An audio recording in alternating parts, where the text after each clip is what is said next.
Gordon's probably like, oh, he's got all his Daytona 500 trophies out. No, he's probably got one of them out. I bet. Well, and I bet it's the kind of thing where I guarantee. Actually, I'll guarantee that he doesn't remember everything. I bet he probably remembers each of the Daytona 500s. He probably remembers Brickyard 400s. He probably remembers that. He probably remembers his first, obviously. And I mean, I don't know what else you would remember. Probably the day you won your championships, that trophy you got. Yeah, or like he seemed pretty excited when he won the Bristol night race. So maybe that's on. But see, that's even a stretch because it's just kind of like so many races. Oh yeah, and I think, excuse me, any of the top stars that's applicable towards. You know, Stewart's 130 some, Johnson's up in the 40s. I bet, especially, and sorry, even somebody like Johnson that's won them so clumped, I bet he doesn't even remember all of them. Yeah, and just a blur. I just love to see somebody in an interview someday be like, "Yeah, you won 3 previous races at this track," and have him be like, "Oh yeah, I guess I didn't know that." Oh yeah, we've run well here. Totally, yeah, that's great. We're awesome here. So, but no, you know, I think that was the implication from Stewart. But I'm happy. Like I said, I'm happy for Joey Logano. I was happy for David Rudiman. It would be somebody like Robbie Gordon I wouldn't be happy with, but and I think to paraphrase or to look at this a certain extent too is like, I don't even know if you're playing a video game and you've wrecked a couple times or you spun out a couple times and all that, and like you somehow sneak it away. I mean, it's not so much that you're proud, you're just amused. Yep. You're just like, I can't believe that. Yeah, oh no, totally. And I mean, who hasn't been there? I mean, when we've raced on video games, us and Kyle and them, and it comes down to that, like, you know, 2 laps at the end of the race, and somehow like the guy in third came back to win it. You know, the guy in third just sitting there going, just laughing. Well, it makes me think of that infamous, if you will, season we did that one time where Kyle won the restrictor plate races, all of them. Yeah, and it was all by stuff like that. It was all stuff by. It was like because remember we ran out one, or you ran out. I ran out, I guess, and then I ran out, and Kyle won somehow. And then there was a race where like the top 2 wrecked and he won and stuff like that. But yeah, that's what I mean though. I mean, it's just you can't help but laugh at it. And even, I mean, at the time I wasn't laughing, but Kyle was laughing because he won. Yeah. Or that one time I was not exactly sober and I beat you guys a bunch of times on that video game. That was pretty funny too. So, but I mean, I think that's the comparison. The yeah, no, and not to imply that Joe Logano was driving drunk. And, and you know what's interesting? What's interesting about this race is I know we've said all year, you know, since the inception of the show, throw out races. I looked at the finishing order last night, and there are really only 2 that I throw out. Everybody else was pretty much where they were. Yeah, I throw out Rudiman and I throw out Logano. But do you agree though? I don't completely throw out the results. Yeah, well, because and here's the thing: like watching the race, there were clearly 3 cars that were clearly the class of the field. 4th one that you would have to say because of the laps that he led. So who are you talking about? Clearly, Gordon, Kurt Busch, and Stewart were all 3 of the fastest cars. Johnson, I would have to say, I mean, you would think would be a shoo-in because he led the most laps, but you look at it and like since he got bumped back and actually since he fell to the lead, I mean, he was falling back and then he got hit by Kurt Busch and he fell back even farther and then he came back somewhat, but it was like and probably would have gotten back to about 6th had it not been for the 2. So I mean, it's hard to say class of the field. Good car though. Admittedly, I mean, there were a lot of guys with good cars. You know, Kyle Busch had a good car. Mark Martin had a good car. But he came back and he was running the top 10. Montoya had a good car. Yes, he did. And there were a lot of guys. Yeah. But yeah, I looked at the finishing. Sorry, go ahead. No, I wasn't gonna say that. I was just gonna say I looked at the finishing order and I was like, you know, I know it was rain shortened, but I don't really throw this out because there weren't like 10 guys in there that did that. I think am I correct? Didn't it only end up being Rudiman and because Tony Stewart got 5th and he would have been 3rd. Yeah. So yeah. And here's the thing: like Stewart was leading before that last pit stop, had a poor pit stop, so he could have won. Kurt Busch was passing or was on the inside of Gordon when the caution came out for rain. So in the event, I mean, it goes 1 lap longer. Potentially, he passes Gordon. Rain comes out, goes 1 lap longer. Logano runs out of gas because everything goes back 1 lap longer. Kurt Busch wins the race on rain again. You know. But this time actually deserving it. Yeah. But if you look at it, there were 3 cars that could have won this race easily. Gordon, Kurt Busch, and Stewart. And I'll give Gordon credit because he might not have had always as good a car as Kurt Busch. I mean, there were a lot of times I thought his car wasn't as good, but he was holding them off. But also that crew and that team worked really hard to keep him in the track position he needed to hold these guys off.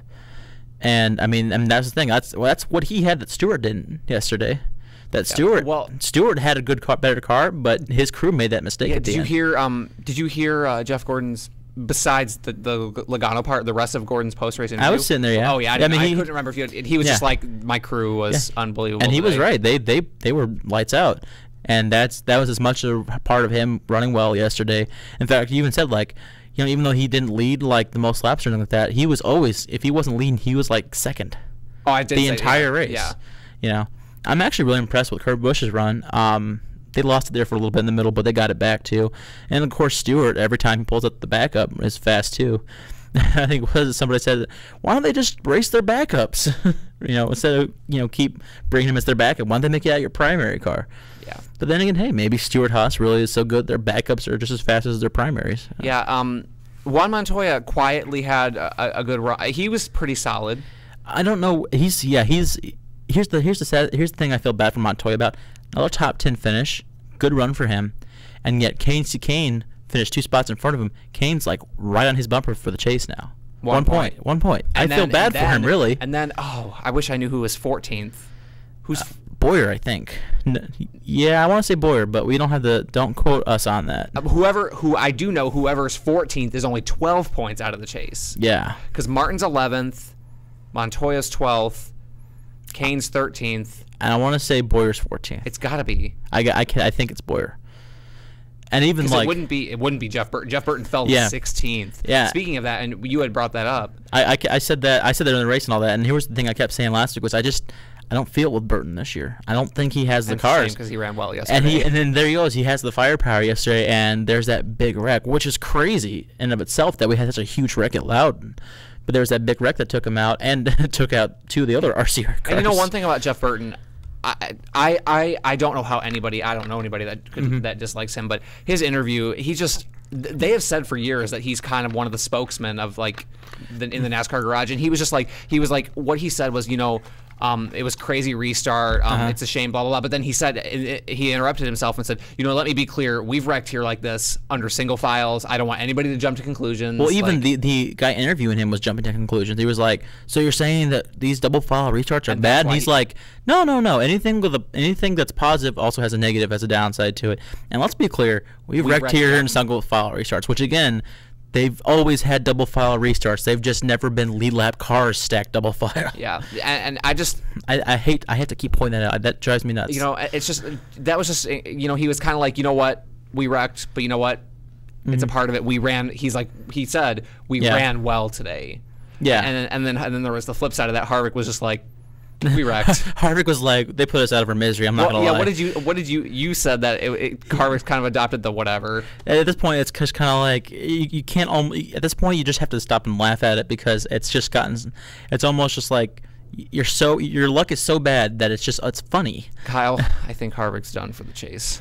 Kyle admitted it like a month and a half ago. Man, he's been completely aware. I'm not, after the way Junior ran yesterday, I'm not convinced that he's done. I'll say it. He's not going to make the chase. And actually, somebody put it like this, and I have to almost agree with them.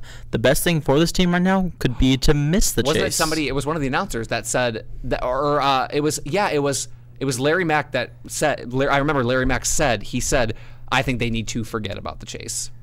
Yeah, well, actually, I remember reading this on a Yahoo Sports blog. Maybe he said it from there, but they probably both have the same idea, and I actually kind of agree with that. I mean, if you look at this team. If they miss the chase, they have 10 race experiment. They have a 10 race test session for next year, and that's. I mean, to me, that's silver lining. But at this point, I'll take it because that's what they need to be working on. They need to be thinking about just trying to get the cars better for next year, and that's. Well, and you know what's interesting? Let me put this out. A lot of progress made yesterday. He ran well. Oh yeah. And yesterday was a good sign. A little bit, but he was he was going to finish like 9th or 10th if the rain had not come. I know he had passed Mark Martin before that. After that pit stop, I remember actually seeing like them showing him pass Mark Martin. Yeah. So he got 13th and Martin got 14th. Yeah. So I mean, so they would have been 11th and 12th. Well, if it would have stayed that way, they would have been 11th and 12th. Mm-hmm. Yeah, or he could have. I mean, he might have passed somebody else. I was hoping for a top 10. I mean, Junior has not had a top 10 since Talladega in April. Are you serious? I'm serious. That's why it's like every time you keep saying like, oh, he's not counting out. He hasn't had a top 10 since April. I guess I just didn't know it was three top 10s on the year, 1 top 5, and that was his only top 5. So I mean, it's been bad. That's why I'm saying he's done for this year. But there is much that can be done for next year, and there's a lot of work that can be done, and now is the time to do it. The other thing that was interesting, and about the and I said this during the race, and I actually do think it's interesting. You can't be